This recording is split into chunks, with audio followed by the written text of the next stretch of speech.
من آمن بالله واليوم الآخر الله په من خوشاله کا جماعتونه آبادول جماعتونه جوړول د ایمان والا علامت او نښه ده.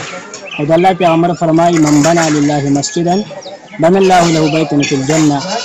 څوک چې د الله د رضا دپاره کور جوړ کړي هغې کې خپله حصه واچوي نو الله پاک به د هغه لپاره په جنت کې کور جوړ کړي. زموږ د جومات الحمدلله په دې کې تعمیري کار شروع دی. ټول مسلمانان ښه په مینه محبت باندې لګیا دي. درخواست دی چې موږ او تاسو هم په دې کې خپل جاني بدني حصه هم واچوو او مالي حصه پکې هم واچوو. الله پاک د موږ د عمل کولو خوشحاله کړي چې ته رالې. دا جومات زمونږ د دې د جبر کې د ټولو نه د غټې محلې د منځۍ محلې جومات دی او د دې باندې ډېر غټ دغه دی 1800 نفوس باندې مشتمل ده آبادي چې کومه ده دا یو جومات دی. دا په موږ وړو کې موږ چې کوم دی اوس د دې د غټولو دپاره د عمران کو واپس او اوس هم غټ کړی دی. او دې کې چې کوم دی موږ ته ساریام ضرورت دی، موږ ته د کرشم ضرورت دی، موږ ته د سیمټو ضرورت دی، موږ ته د پختم ضرورت دی.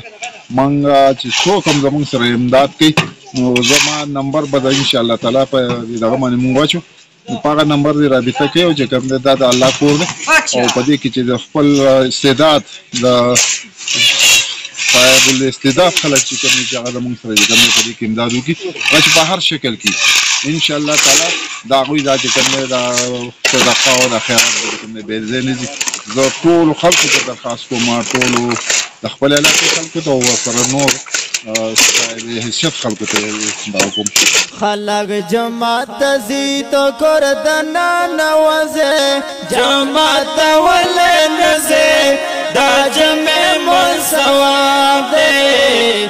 خلق جماعت ته ځي تو کور دننه نوځې جماعت ته ولې نه ځې دا جمع مو ثواب دی.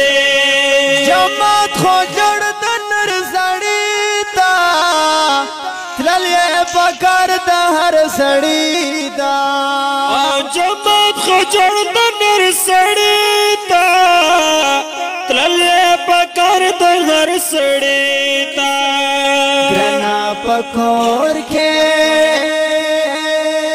ګرنا پکور کې ګرنا پکور کې خو منځو نا کوي خزه جماعت ولې نه ځې دا جمع مو ثواب دی.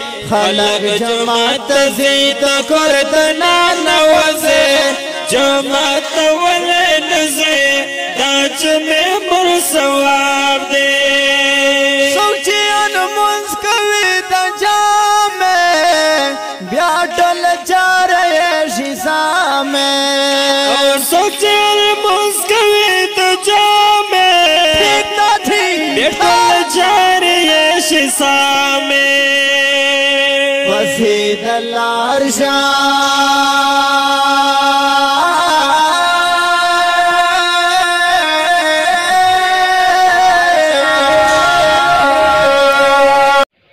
السلام علیکم ګرانو کتونکو، ناصر زاده یم. دې وخت موجود یم د بره دیر اوشیری درې جبر منځۍ علاقه کې کوم کې چې په یو جامع مسجد کې کار روان دی، د دې تعمیراتي کار روان دی. د دې ځای کوم نوجوانان چې راغلي هغه دلته د لاسو هغه کم کار چې دی هغه کوي. د دې ځای محلي خلک هم راځي په دې جومات کې د لاسو کم کار چې دی هغه کوي.